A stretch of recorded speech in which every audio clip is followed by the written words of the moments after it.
നമ്മളിങ്ങനെ കുറേ കാലമായി എന്തെങ്കിലും മധുരമുള്ള സാധനം ഇങ്ങനെ ഉണ്ടാക്കണം വിചാരിക്കുന്നു. പക്ഷേ ഇതുവരെ പറ്റിയിട്ടില്ല. പക്ഷെ നമ്മൾ ഇന്ന് ഉണ്ടാക്കുന്നത് ഒരു കിഡിലൻ വാനില ഐസ്ക്രീമാണ്. അതിന് ഓൾറെഡി നമ്മൾ ഇൻഗ്രീഡിയൻസ് ഒക്കെ ഇവിടെ സെറ്റാക്കി വെച്ചിട്ടുണ്ട്. അതായത് നമ്മൾ 100 ml ഒരു മിൽക്ക് മെയ്ഡ്, പക്ഷെ ഇത് ഫുള്ള് വേണമെന്നില്ല. പിന്നെ ഒരു പഞ്ചസാര, ഇത്തിരി അതായത് 500 ml പാല്, ഒരു ഇത് ഉണ്ടാക്കാനായിട്ടുള്ളൊരു പാത്രം, പിന്നെ ഒരു ചെറിയ പാൽപ്പൊടിൻ്റെ പാക്കറ്റും. ഇത്രയും മതി. നമ്മൾ സിമ്പിൾ സാധനം ഉണ്ടാക്കാൻ പോകുന്നത്. അത് ഹോമിൽ എല്ലാവർക്കും ഉണ്ടാക്കാനായിട്ട് പറ്റും. അപ്പോൾ നമുക്കൊന്ന് ഉണ്ടാക്കി വയ്ക്കാമല്ലോ.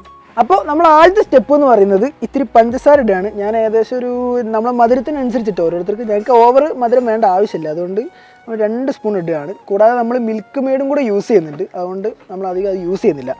പിന്നെ വേണ്ടത് പാൽപ്പൊടി ഇടാം.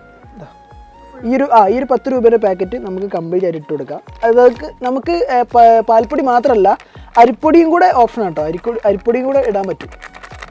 ഓക്കെ, ഈ ഒരു പാക്കറ്റ് കംപ്ലീറ്റ് ആയിട്ട് ഇട്ടു. ഇപ്പോൾ നമ്മൾ ഇതിനകത്തേക്ക് ഇട്ടത് ഒരു പാക്കറ്റ് പാൽപ്പൊടി, അതായത് 10 രൂപേൻ്റെ പാൽപ്പൊടിൻ്റെ പാക്കറ്റും 2 സ്പൂൺ പഞ്ചസാര. ഞങ്ങൾക്ക് അത്ര മധുരം മതി. പിന്നെ കൂടാതെ നമ്മൾ മിൽക്ക് മെയ്ഡും കൂടെ വരുന്നതിനെ കൊണ്ടാണ് നമ്മൾ അത്ര പഞ്ചസാരയിൽ ചുരുക്കിയത്. ഇനി നമുക്ക് അടുത്ത സ്റ്റെപ്പ് എന്ന് പറയുന്നത് പാൽ ഒഴിക്കുക എന്നുള്ളതാണ്. ഈ 500 ml പാലും നമുക്ക് അങ്ങോട്ട് ഫുള്ളായിട്ട് ഒഴിച്ചു കൊടുക്കാം. ഓക്കെ, ഇനി അടുത്ത പരിപാടി എന്താ വെച്ചിട്ടുണ്ടെങ്കിൽ നമ്മളിത് എല്ലാം കൂടെ ഒഴിച്ചതിന് ശേഷം അടുപ്പ് കത്തിക്കുക. കത്തി പകരതിനെ കൊണ്ട് കാണാനായിട്ടാണ്. ഓക്കെ, ഇനി ഇതിനകത്തിപ്പോൾ നമുക്ക് കാണാൻ പറ്റും, ഈ കട്ടകളൊക്കെ കാണാൻ പറ്റും. ഈ കട്ടകളൊന്നും ഇല്ലാതെ കംപ്ലീറ്റ് ആയിട്ട് നല്ലോണം ഇങ്ങനെ ഇളക്കി കൊടുക്കണം. ഈ കട്ടയൊക്കെ എന്താ പറയുക, നല്ല ഒക്കെ പൊടിഞ്ഞു പോകണം. നല്ലോണം ഇളക്കിക്കൊണ്ടേ ഇരിക്കാം കേട്ടോ, തീരെ ഇളക്കാതിരിക്കരുത്. കാരണം ഇളക്കാതിരുന്ന് കഴിഞ്ഞാൽ അടി പിടിച്ചു പോകും, ഫുള്ള് കരിഞ്ഞ് നമ്മളെ പ്ലെയിനൊക്കെ പാളും. ഗൈസ്, നമ്മളിപ്പോൾ ഏകദേശം ഒരു 3 പാക്കറ്റോളം പാൽപ്പൊടി ഇട്ട്, പക്ഷേ ഇപ്പോഴും എന്താ പറയുക, പാലിങ്ങനെ കട്ടിയായി വരുന്നില്ല. ചെറുതായിട്ടൊരു കട്ടി ഇങ്ങനെ വരുന്നേ ഉള്ളൂ, പക്ഷേ നമുക്ക് ഈ കട്ടി പോരാ. അതുകൊണ്ട് നമ്മൾ ഇത്തിരി, അതായത് ഈ അരിപ്പൊടിയും കൂടെ നമ്മൾ ഇട്ട് കൊടുക്കുകയാണ്, എന്നാലേ കട്ടിയായി വരുള്ളൂ.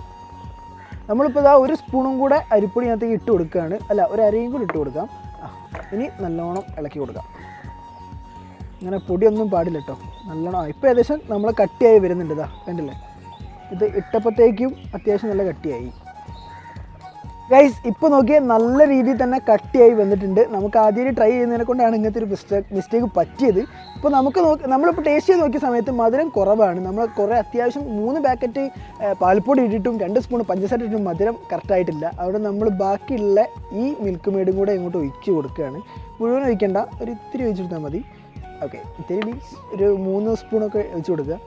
അത് നല്ലോണം കട്ടയില്ലാതെ ഇങ്ങനെ ഇളക്കിക്കൊണ്ടിരിക്കുക. ഇപ്പോൾ നമ്മളെ പാല് സെറ്റായി വന്നിട്ടുണ്ട്, നല്ല കട്ടിയായി വന്നിട്ടുണ്ട്. ഇനി നമുക്ക് ഈ മിൽക്ക് മെയ്ഡും കൂടെ ഒഴിച്ചു കൊടുക്കാം. മധുരത്തിന് ഇത്തിരി കൂടിയേ ബാക്കിയുള്ളൂ കേട്ടോ. ഇപ്പോൾ നമ്മൾ ഫസ്റ്റ് ഐസ്ക്രീമിൻ്റെ പ്രോസസ്സ് ഇവിടെ കഴിഞ്ഞിട്ടുണ്ട്, നല്ല കട്ടി വന്നിട്ടുണ്ട്. ഇനി നമുക്കിത് എടുത്തിട്ട് നമ്മൾ എന്തിനാണോ ഒഴിച്ച് വെക്കുന്ന മോൾഡിലേക്ക് നമുക്കിത് ഒഴിച്ച് വെക്കേണ്ടതായിട്ടുണ്ട്. നല്ലോണം തണുത്തതിന് ശേഷം ഇനി നമ്മൾ സ്റ്റൗ ഓഫ് ആക്കിയിട്ടുണ്ട്. ഇനി നമുക്ക് ചൂടാറാൻ വേണ്ടിയിട്ട് നമ്മളൊരു പരന്ന പാത്രത്തിലേക്ക് ഒഴിക്കുകയാണ്. നല്ല കുറുകി സെറ്റ്, നല്ല ക്രീമിയായി വന്നിട്ടുണ്ട് കേട്ടോ. ഉണ്ടല്ലേ, ഐസ് ഇപ്പം തന്നെ തിന്നാൻ തോന്നുന്നു. നല്ല സ്മെല്ലുണ്ട്. നമ്മളെ കുട്ടിയൊക്കെ കൊടുക്കുന്ന എന്താണ്, സിർലാക്കോ അങ്ങനത്തെ ഒരു ടൈപ്പ് മണം.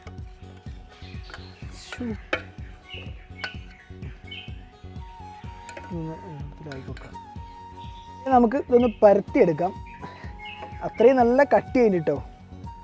അയ്യോ, ഇങ്ങനെ പരന്ന പാത്രത്തിൽ വെച്ച് കഴിഞ്ഞാൽ നല്ല പെട്ടെന്ന് ചൂടാറും.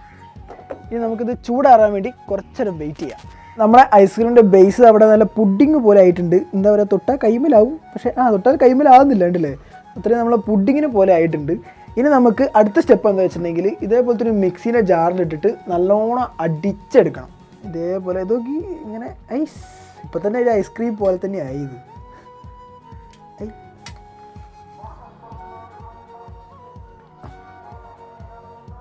നല്ല വെണ്ണ പോലെ ഉണ്ട്. നമ്മൾ മിക്സിയിലേക്ക് ഇപ്പോൾ എല്ലാം ആക്കി വെച്ചിട്ടുണ്ട്. ഇനി നമ്മളിത് മിക്സിയിലിട്ടിട്ട് അടിച്ചിട്ട് നല്ല ക്രീം പരുവത്തിലാക്കി മാറ്റണം. ഇനി നമുക്ക് തുറന്നു കഴിഞ്ഞാൽ ഇപ്പോൾ നമ്മൾ നല്ല ക്രീം സാധനമായിട്ട് വന്നിട്ടുണ്ട്. ഇനി നമുക്ക് നമ്മളെ പാത്രത്തിലേക്ക് ഒഴിച്ച് വെക്കാം നമ്മൾ ഐസ്ക്രീം. ഇനി നല്ലോണം ഇതിൻ്റെ അകത്തുള്ള ബബിൾസ് ഒന്നും ഇല്ലാതെ തട്ടി കൊടുത്തു കഴിഞ്ഞാൽ മേലെ ഒന്നൊക്കെ പൊട്ടിപ്പോവും. ഓക്കെ, ഇനി നമുക്ക് ഇത് ഫ്രിഡ്ജ് കൊണ്ടുപോയിട്ട് ഫ്രീസറിൽ അടച്ചു വെക്കാം, നാളെ ആവട്ടെ. അങ്ങനെ ഗൈസ് നമ്മൾ 5 മണിക്കൂർ വെച്ചിട്ടുള്ള നമ്മൾ ഐസ്ക്രീമിൻ്റെ ഫോമാണ് ഈ കാണുന്നത്. ഇനി നമുക്കൊന്ന് തുറന്ന് നോക്കാം ഇതിനകത്ത് എങ്ങനെയാണ് ഇത് കട്ടയായിട്ടുണ്ടോ, നല്ല ക്രീം പോലെയാണോ എന്നുള്ളത്. ഇത് നമ്മൾ 5 മണിക്കൂർ വെച്ചിട്ടും ഒരു പുഡിംഗ് പരുവത്തിലാണ് ഉള്ളത്. അതായത് ഒരു വെള്ളം പോലെ അല്ലെങ്കിലും ഒരു പുഡിംഗ് ടൈപ്പ് തന്നെ. ഇനി നമുക്ക് നമ്മൾ ഐസ്ക്രീമിൻ്റെ ഫോമിൽ നിന്ന് നമുക്ക് ടേസ്റ്റ് ചെയ്ത് നോക്കാം. നമ്മൾ ഒരു ഇത്തിരി ഇങ്ങോട്ട് എടുക്കുന്നുണ്ട്, നമുക്ക് ടേസ്റ്റ് ചെയ്ത് നോക്കാം. ഇവ നല്ല എന്താ പറയുക, നമ്മളെ വാനില ഐസ്ക്രീമിൻ്റെ അതേ സെയിം ടേസ്റ്റ് തന്നെ ഉണ്ട്. പക്ഷേ നമുക്കിനി അടുത്ത പ്രോസസ്സ് എന്താണെന്ന് വെച്ചിട്ടുണ്ടെങ്കിൽ നമുക്കിനി വാനില എസൻസും കൂടെ ഒഴിച്ചിട്ട് നല്ലോണം മിക്സിയിൽ അടിച്ചെടുക്കാം. ഇനി നമ്മൾ അടുത്ത വാനില അടിച്ചെടുക്കാനുള്ള പ്രോസസ്സിന് വേണ്ടിയിട്ട് നമ്മൾ നേരെ മിക്സിൻ്റെ ജാറിലേക്ക് ഇതുകൊണ്ട് ഇട്ട് കൊടുക്കുകയാണ്. ഇത് 5 മണിക്കൂർ വെച്ചിട്ടും തീരെ കട്ടയായിട്ടില്ല, ഒരു പുഡിംഗ് പോലും അല്ല. അത്രയും എന്താ പറയുക, നമ്മൾ അടിച്ചു വെച്ചത് എങ്ങനെയാണോ അതേപോലെ തന്നെ ഉണ്ട്. ഇതെന്തായാലും നമുക്ക് ഇങ്ങനെ ഫുള്ളായിട്ട് എന്തൊക്കെ ഇട്ട് കൊടുക്കാം. ഇനിയാണ് നമ്മളെ എസൻസിൻ്റെ പരിപാടി. നമ്മളിത് വാനില എസൻസ് അതിൻ്റെ മൂടിയിൽ നമ്മളൊരു ഇത്തിരി, മൂടിയിൽ ഫുള്ള് എടുത്തിട്ടില്ല, മൂടിയിൽ ഒരു ഇത്തിരി എടുത്തിട്ടുള്ളൂ. നമ്മൾ ഐസ്ക്രീം എത്രയാണോ ഉള്ളത് അതിനനുസരിച്ച് എടുത്താൽ മതി, അല്ലെങ്കിൽ വാനിലേൻ്റെ എസൻസിൻ്റെ ചൊയ ഇങ്ങനെ കുത്തി നിൽക്കും. നമുക്ക് ഇതിങ്ങോട്ട് ഒഴിച്ചു കൊടുക്കാം. ഇനി നമുക്ക് മൂടി വെച്ചിട്ട് നല്ലോണം മിക്സിൽ ഒരു 2 കറക്കം കൂടെ കറക്കിയെടുക്കാം. അങ്ങനെ നമ്മളെ ഐസ്ക്രീമിൻ്റെ ഫോമും നമ്മളെ വാനില എസൻസ് കൂടെ നല്ല അടിച്ച് ക്രീമി ആയിട്ട് വന്നിട്ടുണ്ട്. ഇനി നമുക്ക് നമ്മൾ ഐസ്ക്രീം ഒഴിച്ച് വെക്കേണ്ട ബേസിലേക്ക് നമുക്ക് ഒഴിച്ചു കൊടുക്കാം. നല്ല സ്മെല്ല് വരുന്നുണ്ട് കേട്ടോ നമ്മൾ പുറത്തേക്ക്. ഐസ് ഇപ്പോൾ ഇതേ നല്ല നമ്മളെ ജ്യൂസ് പോലെ തന്നെ ആയി വന്നിട്ടുണ്ട്. ഇപ്പോൾ നല്ല ക്രീമി ടെക്സ്ചറൊന്നുമല്ല. ഇനി നമുക്ക് നമ്മളെ ബേസിലേക്ക് ഇങ്ങനെ ഒഴിച്ചു കൊടുക്കാം. ഐസ്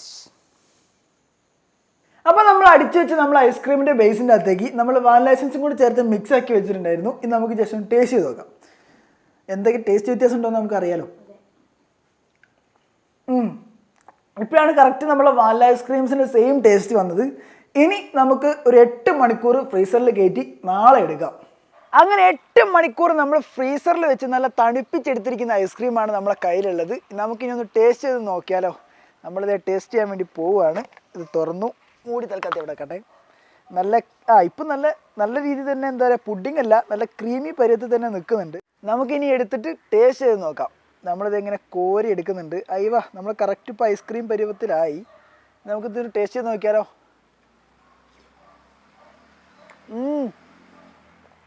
നിൻ്റെ മോനെ ഒന്നും പറയില്ല, കറക്റ്റ് വാനില ഐസ്ക്രീംസിൻ്റെ സെയിം ടേസ്റ്റ്, ഒന്നും പറയില്ല. ഞാൻ എത്ര എടുത്ത് കഴിച്ചോട്ടെ. നമുക്കിനി ഏച്ചി എടുത്ത് അഭിപ്രായം ചോദിച്ചാലോ. അപ്പോൾ ഇനി ഏച്ചി പറയട്ടെ ഇതിൻ്റെ യഥാർത്ഥ ടേസ്റ്റ് എങ്ങനെയാണെന്ന്. ഉള്ള പോലെ തന്നെ പറയൂ. എങ്ങനെയുണ്ട്? കറക്റ്റ് വാനില എസൻസിൻ്റെ സെയിം ടേസ്റ്റ് അല്ലേ? അതാണ് നമ്മൾ ഉണ്ടാക്കിയൊക്കെ പാളിപ്പോയെങ്കിലും ഇമ്മാരത്തെ സാധനങ്ങളൊക്കെ നമ്മൾ സെറ്റായിരിക്കും. അപ്പം നമ്മൾ ഉണ്ടാക്കിയ ഐസ്ക്രീം നല്ല സെറ്റായി തന്നെ വന്നിട്ടുണ്ട്. അപ്പം നിങ്ങൾ വീട്ടിൽ ഉണ്ടാക്കിയിട്ടില്ല എന്നുണ്ടെങ്കിൽ ഒരു തവണ എന്തായാലും ഒന്ന് ഉണ്ടാക്കി നോക്കുക. അപ്പോൾ ഇന്നത്തെ വീഡിയോ നടന്നത് ഇത്രയേ ഉള്ളൂ. See you on the next video. Bye by.